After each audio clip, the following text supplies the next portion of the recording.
大家好。首先呢，还是非常欢迎各位今天在板时间中来参加我们今天的这次研讨会。OK， 那我们今天研讨会呢有一部分的主题会讲到物联网的开发。那我刚刚站在前面一直是很抱歉，因为它这边的干扰讯号非常多，而且今天这边的网络非常不稳，无线网络非常不稳定。OK， 等一下电某如果应该会吐槽，不过我让各位看一下这个概念不错。我等一下会介绍，在前面这两台机器的下面各有两个 beacon。OK， 一个是黑色，一个是白色。我等一下就会用那两个 beacon来做这个物联网的这个 demo。不过在开始之前呢，我想各位刚听上半场韩国朋友讲的内容，那我觉得蛮不错的。OK， 我们在这边越来越国际化，因为 Chris 是从新加坡来的。OK， 然后我们今天也有韩国的朋友。OK， 我们的借由这个 Delphi 或者是 ResStudio 把大家串联起来。OK， 就像我们等一下会用物联网的技术，可以把很多东西串联起来。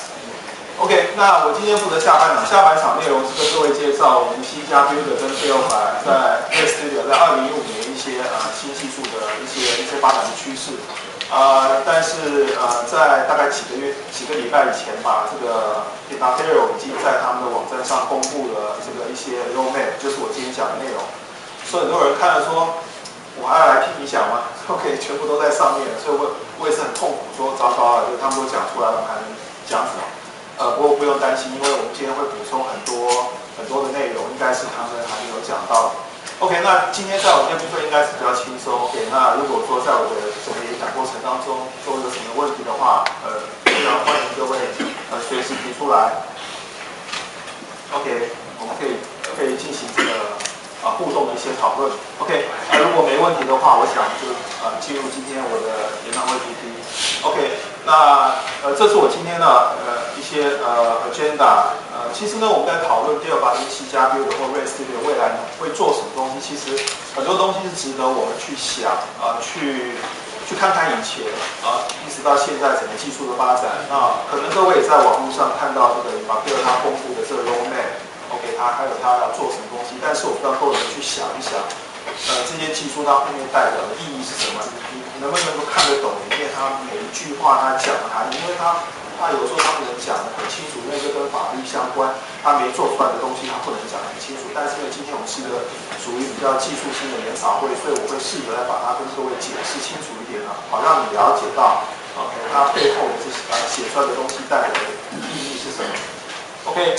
好，那一开始呢，跟各位报告一下，因为很多人很关心说，Delphi C++ 到底在全球表现怎么样？还有没有人在用啊 ？OK， 我们是不是这个汪洋中的一条船，只有我们在用啊 ？OK， 绝对不是。OK， 那今年1月我到布达佩斯，把 Phil 请我到布达佩斯去开会。OK， 然后他们请全球的这个160人的相关的人来。各位你要知道，现在全球你知道哪一个国家Delphi是卖的最好、用最多，就是德国。哇，今天我这一年1月去这个布达佩斯每一个奖都是德国人在得到的。OK， 那这张图跟各位讲说你不用担心，你可以看到说这上面这是2014年最佳的这些不是最流行的一些语言的使用。你会看到我们的Delphi，你会看到在那前10名，而且如果去看其他的趋势，其实Delphi的这个使用率是在缓步上升的。当然，它没有办法跟 Java 跟 C++ 一些比 ，OK， 但是呢，整个Delphi使用的这个人口是在上升，这是一个很真实的一个状况。然后这张图让各位看一下，是我找到就说你可以去看到说全球他们把这个目前会用的这个程式语言给列出来，他们在不同的象限、不同特性，我不再多说。大家看到我们的Delphi呢，其实是在上面前面的 ，OK， 代表你有看到那个吗？我在那边 ，OK， 你看到其实它是在蛮前面的 ，OK。那各位你要了解，因为Delphi它不光是个语言，是个开发工具，是把Delphi出的开发工具，它不像Java或C++ Java，它是个全世界用语言，所以它能够有这样的表现，其实也代表是一个非常良好的一个现象技术。那今年新的技术，我这个是一个大爆炸的一年，10根手指头算不完。OK， 那我只是稍微列出来一点，就是说，你会看到今年的技术呢，从客户端、从中间、从后端一直到穿戴设备，会有各式各样新的技术出来。比如说现在最夯的应该是这几天报纸都是 Apple Watch， 对不对？大家各位应该知道，没有人不知道。然后你会看到我今天又在经济日报看到一篇文章，就是空方跟这个多方的交投，就是有人说 Apple Watch 会成功，有人说它会失败。OK， 成功会失败我不知道，但是就我家3个人那个投票的结果，我觉得它会成功，因为我老婆跟我女儿都要买。OK， 所以加3票就2票。OK， 所以我觉得它会成功，我不知道。但是应该看到在今年第200 C++的我们要做的，我们包含了穿戴式设备的开发 ，OK， 可能包含 Android L、Android Wear， 还有这个 Apple Watch。然后呢，我们会做 IoT 的开发 ，OK， 物联网的开发。然后呢，在今年iOS 6.4应该是2月就会强迫要提出6.4位元，3下跟6.4要换在一起，在 Apple 上面。我们马上会支援 iOS 6.4，那在接下来呢，我们会做 Android 6.4，因为 iOS 6.4做完之后，我相信 Android 6.4都会要说我们 Android 6做。那 在今年年底在9月、10月 Windows 10我们也会支援。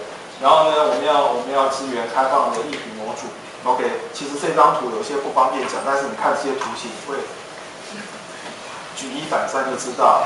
你看这个就是我等一下会讲的是物联网开发 IBCOM 或 LTBCOM 的开发的资源，我们等一下会看到。你看到我们 Windows 的开发的资源。然后呢，这张图如果你仔细看的话，其实它是结合物联网跟 Augmented Reality。OK， 这叫虚拟实境，是吗？翻译成虚拟实境。你会看到它是在这个一个，它用 Google Map 地图，然后贴紧了磁片，然后再把你的附近的这些所有的讯息动态显示在这边，告诉你这标，就是把好几种技术结合在一起。OK， 那可能这个会看到非常的这个流行啊，看到上面是 Apple Watch， 然后第2版会开始支援物理引擎。OK， 像愤怒引擎就是用这个做出来的，因为可能可以看到我们也会支援像这样的东西。因为我不是读物理，对不起，我真的不是很了解，但是我知道会让愤怒一样做那个。然后你看到这边有机械人，然后这边控制模组 ，OK， 比如说像那个Gallery Gallery 或者是什么黑美派 ，OK， 现在国外都很流行 ，OK， 其实这些都是可以用物联网跟一些相关技术把它串联起来。所以你看这些图形，它透露了很多技术，很多未来第2版我们会支援的 ，OK， 不是未来，马上你就会看到了。OK， 这样能回答你的问题吗？好，谢谢。OK， 我们来看一下整个第2版 C+ Visual Studio 的发展的趋势。OK， 我相信在这边很多是我很熟悉的朋友呢，有的面孔非常的熟悉。如果我们从2009年第2版跟C+ 算是一个开始往上走的，就是你注意看到它每一个，我在后面有的每一个版本它的发展的代号。这个 Weaver、Macro 跟这个 Forza， 你会看到在2009开始它发展。如果各位注意看这个每一个版本，它最重要的功能，你会发觉到在大概2011年以前，每一个版本最重要的功能仍然是 focus 在你的桌面的开发 ，OK， 然后带一点点 mobile 的开发。但是如果我们往这个后面看，你会看到如果各位你还记得的话，是2020年我们推出了 FireMonkey。对不对？那时候 FireMonkey One， 很多人说你们为什么要推出这个东西？我说我们要跨平台。很多人说，那你 FireMonkey 很多问题，你要不要用？对，但是 FireMonkey 经过了1.0 的版本，在2002到了 FireMonkey 2，到了 FireMonkey 3之后 ，OK， 它的确被证明它是可以用，因为你可以看到很多 APP 在 App Store 上下载，很多人也开始用 FireMonkey 做一些application 的开发。但是更重要是，你看到2012年我们推出了 FireMonkey 2之后呢？我们在2013年就插一次 ，OK， 这个是应该请那个朋友帮我念 Quintessence， 是这样念吗？是这样念吗？啊？是这样念的。OK，whatever。我为什么要念这个字？各位有看那个什么那个 The Secret Life of Walter Mitty， 就是《白日梦冒险王》，有看这部电影吗？哦，我的天哪 ！OK， 非常好看的电影，一定要去看。OK， 他到最后他把那个底片交给他的老板的时候啊 ，OK， 他说：“我知道你得到你的 martial order， 但是你不必 ，you don't have to be such a dick。OK，here's your quintessence。OK， 就是那个底片的代号的这个精华会。我为什么要讲这个呢？因为从 FireMonkey 3开始呢，我不知道你有没有注意到 ，FireMonkey 3是一个转折点，因为 FireMonkey 它是1跟2推出的时候。它是要做一个跨平台的 UI framework， 帮助你用了这个 framework， 你可以做多个平台的开发，特别是让 mobile 跟平板。但是呢，到了 mobile 跟平板之后呢，我们发现很多问题，就是很多客户就是在座各位仍然向我们反映说，我还是希望用一些 native control， 比如说在 iOS 上面是希望有那个转轮的那些 UI 是日历嘛，对不对？你是不是不喜欢用 FireMonkey 画出来的？因为你们看就知道，这不是一个 iOS 上面的 control， 对不对？所以说，慢慢的到了 FireMonkey 3，如果你有注意到的话 ，FireMonkey 3之后，它在内部做一些非常重要的改变，就是说。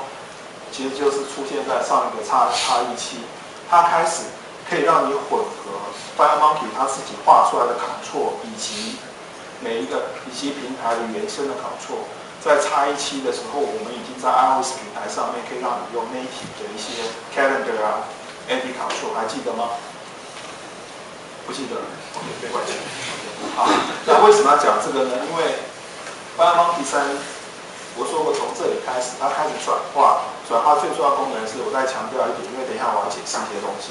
它开始允许你在这个你做 mobile 开发时候混合 FireMonkey 自己画出来的 control 以及那个平台上面的原生的 control。OK， 它出现在差异器，但是只能用在 iOS。OK， 那我们继续往下看。OK， 到了13年我们推出 iOS。OK， 14年 OK， 推出了。可以看到，像这个 tagging bias，OK， 这些功能就慢慢让 Delphi 从一个专注在单一的平台，这单一平台是桌面或者是 mobile 平台 ，OK， 开始能够跟其他的平台 connect 在一起，可以开始 control 其他的平台 ，OK， 这是一个非常重要的一个技术的一个演进 ，OK， 然后到了这个2014年就是差异7的时候呢 ，OK， 看到。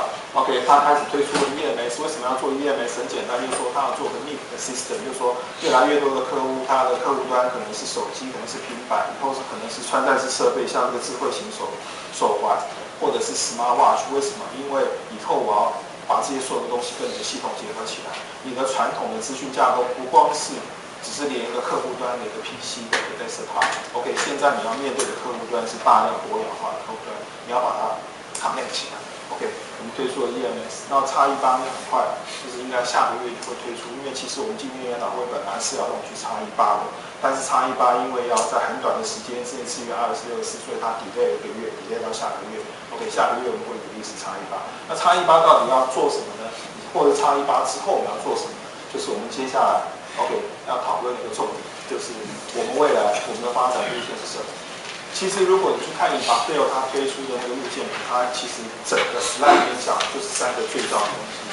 第一个，支援更多的平台。你听了这句话，你就知道，你就要放心了。比如说刚刚这位朋友问的 Linux， 还有现在最流行的 Apple Watch，OK， 或者是像 Android Wear， 无杠西服都会支援。OK， 所以我们一定要支援。为什么？因为这是未来的趋势，不可能不做。OK， 就像Delphi当初在几年前，如果他不做，不进入到移动开发的话，他仍然只是一个 focus 在 Windows 平台的话，他绝对死掉。就像 Microsoft， 你看 Microsoft 他现在受不了 ，Microsoft 他的老大去年年底说什么？微软现在也要跨平台了。OK， 请各位帮助我们多写一些 APP 支援 Android 跟 iOS， 然后我们的开发工具也开始要支援 iOS 跟 Android， 有没有？是这样的，的确现在是这样的开发，可是。这是一个转变，但是其实对于一个垄断一个作业系统这么久的一个厂商来讲，其实这也是一个警讯，代表说他承认了他的影响力已经逝了 ，OK， 他没办法在大美这个平台。但是这不是我的讨论范围之内，因为这个牵扯到一些商业，但是我们 focus， 所以第一个支援更多的平台，在7年之内你会看到Delphi跟C++绝对会支援更多的平台，所以各位也必须准备好 ，OK。当这个东西出来的时候，当你的客户还没开口要的时候，你就必须把这些东西做出来，你才能够领先你的第一个。第二个重要的是，我们要再次提升开发人员的生产力跟环境，这块非常重要。我不知道各位刚刚在看前面看这张图的时候，你有没有发现到一件事情？你仔细的再看看，我不知道你现在用Delphi哪一个版本，或者你从Delphi哪一个版本开始做，你会发觉到说，从2009年每一个做的只是。大部分对 desktop 的功能的支援 ，OK， 然后支援一些新的技术或新的平台，但是你会发觉到，已经很久没有 Delphi 跟C++ 的没有着重在个人生产力的提升。所以个人生产力的提升什么意思？非常简单，我问各位，比如说我们做 Delphi 或 C 加 B 的在今年开始会支援更多的平台，这代表什么意思？这代表你的工作更多，对不对？虽然你能写一份程式码支援多平台，但是你要不要测试？还是要，你要更多的平台要测试，对不对？你更多的东西要去想，更多技术要探讨。那这时候怎么办呢？这时候你可以每天再加班1个钟头，再加班2个钟头，然后礼拜6不休，礼拜天不休。那礼拜8呢？没有礼拜8。我的意思是说，当你要面对这么多的东西的时候，你的工具必须能够要帮助你再次提升你在单位时间之内能够做更多的事情。OK， 所以你看这个东西就是说，我们Dell从2.9已经很久没有在这方面强化。强化的意思就是说，我们已经很久没有帮助你用Dell或 C 加的 build 工具，能够让你在单位时间之内做更多的事情，或者是让你的程式码更有品质，或者是让你的 bug 更少。所以我们第2个重点就是我们要回来，在这个 IDE 里面，我们要提供更多的这个工具 ，OK， 帮助你开发生产力，让你面对更多的平台。第3个当然是最重要的物联网，今天要是你大概所有人都要做这个 ，OK， 你不做，你大概就准备淘汰 ，OK， 这是很现实的一个趋势。那其实物联网开发技术其实不难，非常简单。我觉得最重要的是你的想法，你 creative 想法跟你的应用，那会决定你到底是赢或者输。但是不管你会赢或输，在这之前你的马步要站出来，因为你至少要知道怎么去做，而且要能够去做。那这是我们Dell跟 C 加要提供给你。所以你看到这3个大的重点，大概是涵盖了今年到明年整个我们会发展的一个方向。了解了这之后呢，我们就可以讲 roadmap， 就是以Dell他在这个网络上前几天提出的，1-2个礼拜前提出的。但是在讲之前，还是要跟各位讲一下这因为是法律的要求，这个英文这个我就不多念了。它基本上意思是说，它讲的这些roadmap基本上是做参考之用 ，OK， 没有任何法律的效力 ，OK， 那请各位谅解，因为它可能会有随时新的技术出来，它必须要做，比如说像 iOS 6.4，我说过，像今年年初我们就应该要支援Mini，但是因为 Apple 突然丢出了这个东西，我们逼迫我们必须要调整它的顺序反过来做。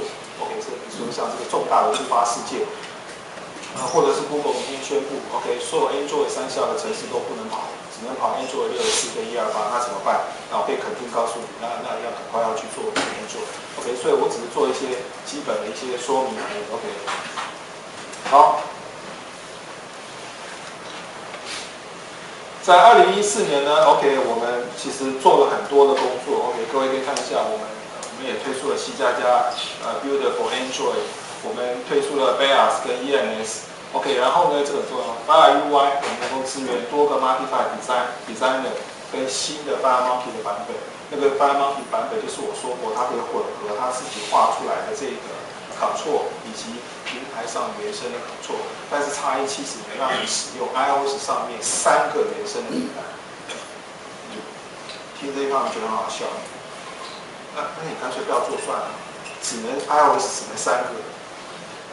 告诉各位，那只是开始，事情总是要开始。所以你看他做其他的目标时，你自己再想一想，以后他一定会支援 iOS 平台上面所有的原生，然后呢还能支援什么？ Android 平台上面所有的原生，然后还能支援什么 ？Windows 平台上面所有的原生，听得懂我的意思吗？我的意思是说，以后你可以选择你的FireMonkey，你是要它画出来，还是说你设计好的时候，比如说我要部署到 Android 平台的时候，它会自动把 Control 全部变成 Android 平台的原生 Control。了解这句话意思吗？了解不懂不等于会，为什么其实是非常困难的，等一下会解释给你听。但是这是我要去做的。OK， 然后呢，我们支援 APP Title， 而且能够用蓝牙的方式让你做 APP 的 Title。然后呢，我们推出了平行执行函式库，那这个在未来会持续加强，就是它自动会把你的程式码丢到不同的核心上面去 ，OK， 你要有空的核心，它丢上去跑，让你的这个 application OK 跑得更快 ，OK， 至少比以前可以快20%，这都是我们已经做出来的。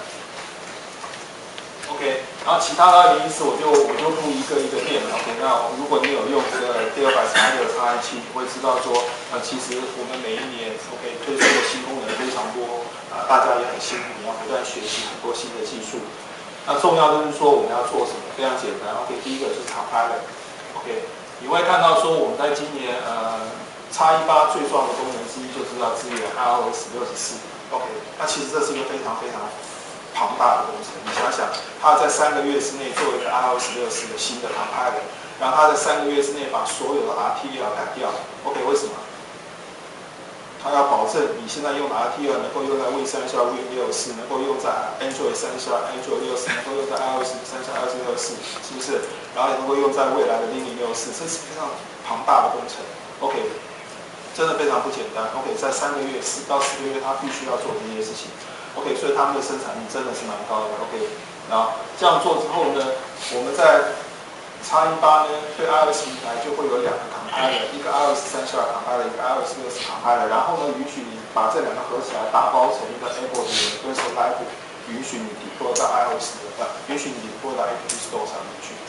那我相信，如果 Apple 这样做，我相信 Google 很快会做类似的一些动作，就是要求以后你要到 Play Market 上面去，请你要打包你的 Android 32跟 Android 64打包上去。OK， 我相信 Google 可能很快会做这样的事情。然后呢，我们另外呢，我们传统的，我不知道在座我们7++的 Builder 的使用者，我们在X18终于会推出一个全新的 Win32 C+ compiler，OK， 然后呢，也是based on在 Clang，OK， 然后支援 C++ 11，OK， 是一个全新的 compiler， 所以你可以看到，它才一个版本，它可以做2个 compiler， 这个开发力是很恐怖啊！如果各位你念 computer science， 你念过 compiler， 你就知道那是多复杂的一件事情。OK， 所以它在这个里面呢 ，OK， 它会推出2个全新的 compiler。OK， 然后在 IDE 这边，你们看到在 IDE 这边呢，我们要提供开发者生产力的这个功能，就是说我们要让你不管是用 Delphi 或 C++ 的，你的生产力要再次的提升。然后呢，我们这次呢也修改 IDE， 让 IDE 可以对很大的一个专案 ，OK 都能够工作无虞。因为我们现在发觉，在国外有一些公司或人，他用 Delphi 或 C++ 的，他的专案是非常非常庞大。他在抱怨说，整个 IDE 面对这么庞大的这个专案的时候变得很不稳定，很容易当掉。为什么？因为简单的，因为 Delphi 的 IDE 或 C++它是一个3效位元的程式，3效位元最多只能用到2G的 memory， 对不对？所以说，如果你的专案已经庞大的非常庞大，说把所有的 memory 都消耗光的时候，整个 IDE 就 crash 掉。OK， 所以我们在未来也许要推出64位元的 IDE， 就是你用的 Delphi 或 C++，它是个64位元的 IDE， 那么它就可以用8G、16G 以上。OK， 但是在那个发生之前呢，我们这次修改了 IDE 很多的功能，让整个 IDE 在面对大型专案的时候都能够非常稳定。OK， 然后呢，在X18呢，下个月欢迎各位来参加，他在这个 Memory Manager 这个 Project Manager 这边做了很多的这个新的功能 ，OK， 可以让你很容易的管理你的 library， 你用的 component， 你用的 third party 的 plugin。当然，目的我说过就是提升你的生产力 ，OK。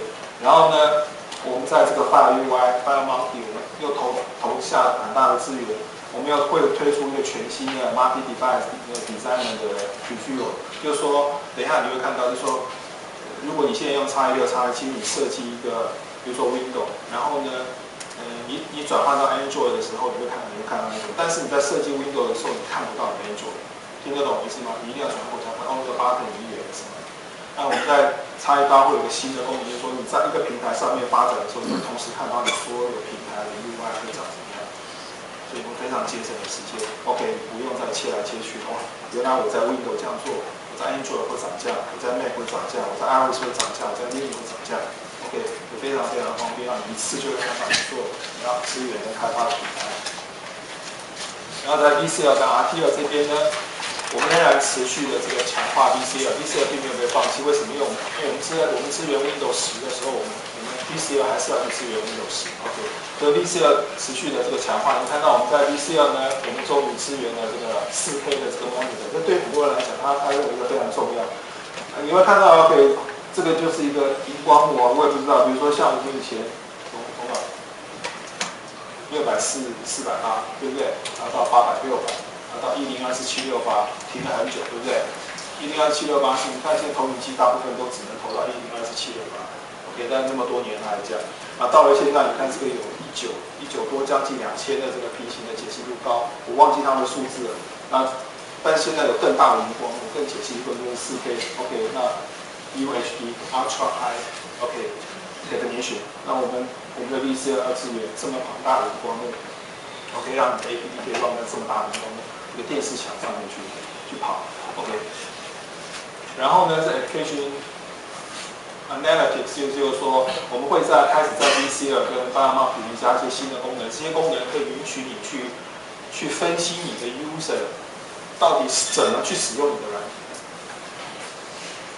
听得懂的意思吗？比如说你写一个软体，里面有100个功能，你根本不知道你客户最喜欢哪一个功能，或常常用哪个，常常不用哪一个功能，所以你下一个版本你要去改这100个。那我们现在会给你一个能力，就是说我们可以让你分析，比如说你 user 你100个出品 user 永远只用了20-30个，那其他的你就不需要花很多时间来做，听得懂 ？OK， 这样可以了解吗 ？OK， 它可以让你去研究你的使用者怎么去使用你的软体，可能这对于你写一些 APP 到这个 APP 的时候，让人家下载使用这个更重要吧 ？OK， 因为你下载就是付费嘛，对不对？那如果你越能够了解你的 user 是喜欢使用哪些，怎么用，那你就越容易写出他们更喜欢的 APP。OK， 我们开始要在你的 APP 里面加入一些这个分析的能力，可以让你知道这些数据。然后呢，我们开始在X18可以支援 Native HTTP Client Library， 在所有平台，我们开始不要用 Indy。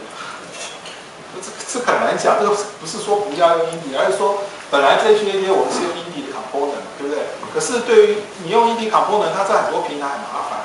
OK， 它要处理自己很多的 security 的问题 ，OK， 那搞得大家都很痛苦 ，OK， 然后又有漏洞，所以我们现在开始要在我们资源的平台上，你用每一个平台原生的 HTTP 跟 HTTPS 的那个 client library，OK， 那你就直接比如说用 Windows 的、用 iOS 的、用 Android 就可以了 ，OK， 不要再用 Indy 也不要再下载一大堆什么 OpenSSL 的那个 DLL 或 Share Library，OK， 让生活变得比较简单也比较安全。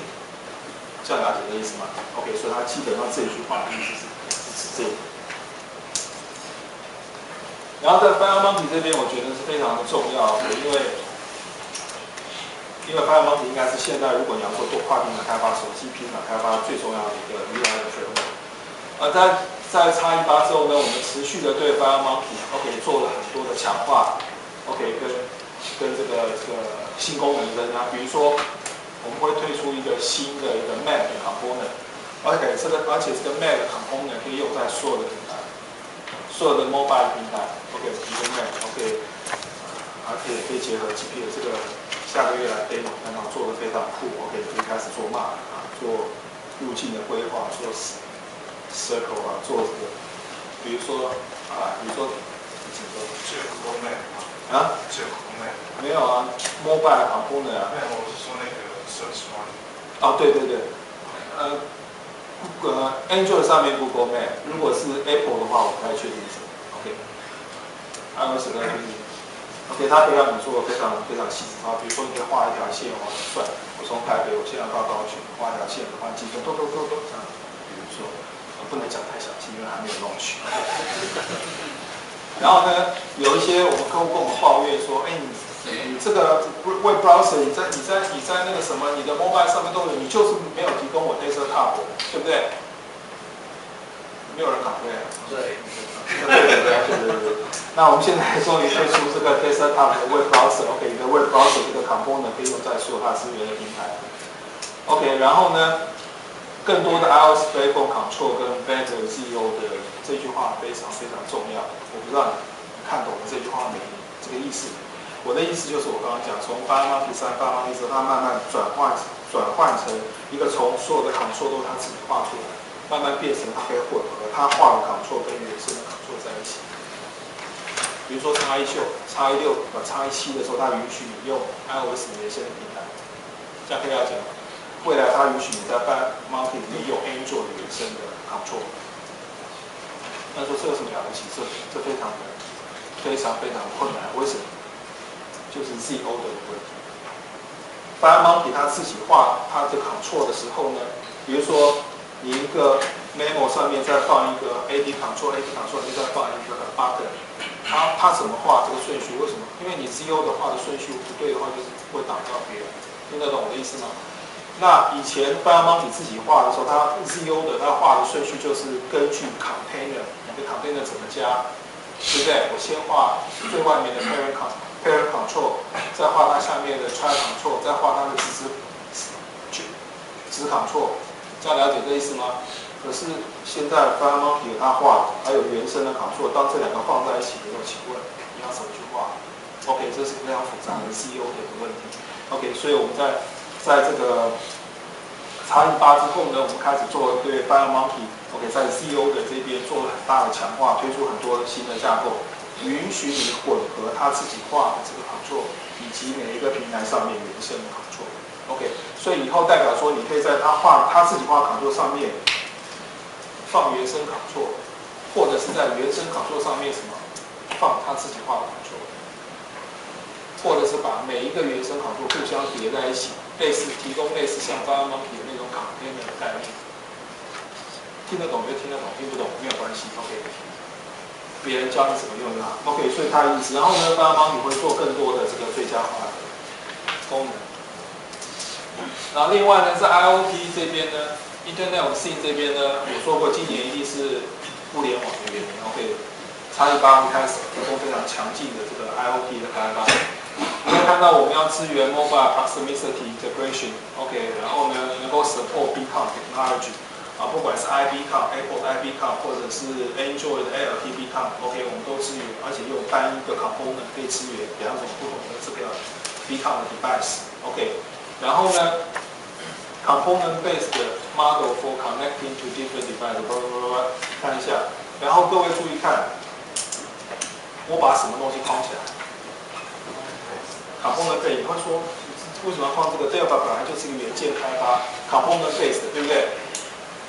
对，从 marketing 跟 sales 角度说，本来就是元件，但是我们在今天在做，我相信大部分都是一些 taking， OK， 我们今天是一个混合技术跟未来开发，你在想，其实这不简单 ，OK， 我马上会解释给你听为什么。如果你不知道，代表你还没有思考过互联网开发，你没有真正做过它的开发，你不知道它的复杂度。我等一下会马上解释给你听。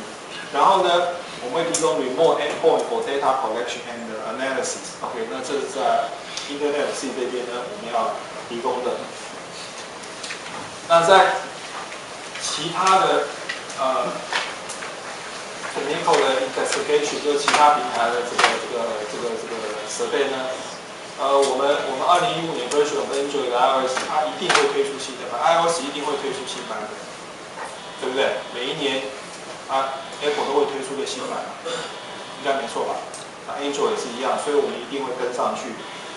这第二个问题就是刚刚那位先生问的，我们会支援 Linux， 但是我们支援的 Linux 主要是做 server 端的开发，因为我们大部分的客户要的 Linux 开发能力都是他们要用 Linux 做 backend server。OK， 不管是一个 middleware server， 还是一个 database server， 还是一个 IoT 的 server， 他们全部都要 Linux。OK， 所以我们主要是 focus 在 Linux server 端的开发。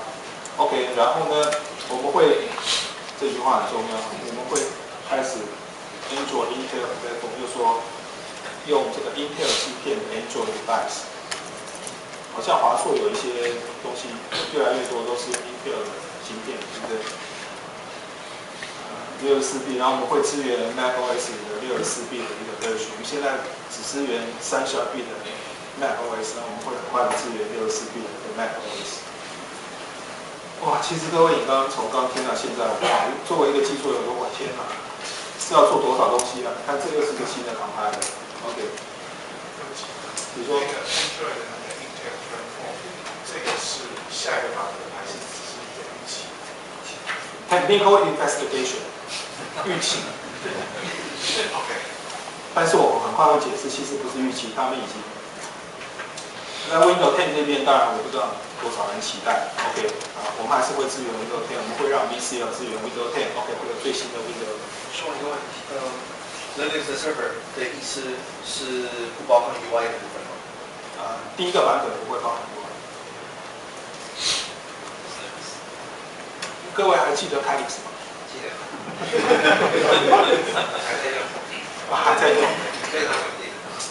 我的意思是说，如果我们推出 Linux server 第二版，很多人都很欢迎，都买的话，我给你肯定一定会做，因为对于 FireMonkey 来讲，那根本不容易就可以让你做另一个服务，对不对？但是如果出来大家都只是买来它做 server，完全不 care 服务前端，那我当然他就不会做。第一个 Ubuntu official 手机版本其实了在欧洲，下个月可能在大陆会出，所以可能 UI 的可能市场也会开始增加。maybe， 但是我的意思是说，如果说客户真的有这样 very strong 的需求，把 FireMonkey port 到 Linux UI piece of cake 非常简单，因为它 FireMonkey 就是一个跨平台的服务，所以真的不困难。我相信。到时候先Lazarus一起。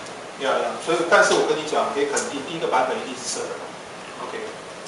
好，然后在 Windows 10这边呢，我们会让 VCL 跟 FireMonkey 都会去支援 Windows 10的开发。然后会有新的 component、新的 library，OK， 要支援它的 GUI。然后呢，当然传统上第二款都会支援所有的这个 Windows API 的 header file， 跟 C 加 B 的也没有问题。然后我们也会支援最新的 Windows 10的 Platform Technology。但是我知道有人要问 ，Windows 10最重要的功能就是说什么？你看到它的发表会，他们从最小的手机，对不对？一直到平板，对不对？到最后就说 Windows 10可以从手机一直支援到 desktop 嘛，对不对？那我们会不会支援手机？当然不会。听得懂我的意思吗？很简单，它手机的市占率现在只掉到4%都不到，很惨。OK， 所以我们当然会先去做 iOS 跟 Android。OK， 但是如果有朝一日，我也不知道是哪一日。Microsoft 如果手机如果它的这个 market share 到 over 10%， 一定可以很快的过去。OK， 为什么？因为我们已经有一个第二版的 Intel。就 compiler 嘛，这还有什么困难？各位听得懂我的意思吗？但是其实你说很多东西要不要做，那真的现在是比的就是比的 market 的 power。OK， 没有人在用，不会有人去做这样的东西。OK， 好。然后最后呢 ，OK， 你可以看到一样 ，OK， 每一年会有2个版本，非常简单。OK， 因为现在世界就变成这个样子。OK， 今年年初。第2版X18，然后呢 ，iOS 跟 Android 又推出新的版本，那很快的在年底要推出新的版本 ，OK， 支援一个新的一个开发 ，OK， 所以这已经变成我们的 routine。其实我把一张 slide 很久以前，至少第2版起我做的 launch 的 slide， 我有拿出来，它是像一个龙卷风，就是说那时候好像在2000几年一个，就是说做一个专案的时间很长。那他一直缩小，最后缩小到1天，就当天就要把专案做出来。那个时间标注是2020年。我现在是把那个 slide 我多年前，我现在看这还真的发生了，你知道吗？现在才2015年，看到很多 APP 当天就要写出来。OK， 你的开发时间越来越短。所以我们到了现在，各位可以把它记下来。OK， 现在2015年、2014、2013，我们1年2个版本，可能再过几年，1年会4个版本。我也不知道，因为每天都有新的 technology 出来，新的 platform 出来，新的东西出来，你要马上跟上去，我知道好辛苦。希望我早点退休，没有开玩笑。OK， 然后呢，我们那个这个 update 的 subscription， 所以我们一定要鼓励各位 OK， 因为我们面对的就是一个这么快速发展的一个环境的世界，所以你一定要跟上去 ，OK， 一定要跟上去。然后呢，你可能要想办法去购买 maintenance 或者 subscription。Chris 在这里，他是听得很高兴。好，这个大概是这个。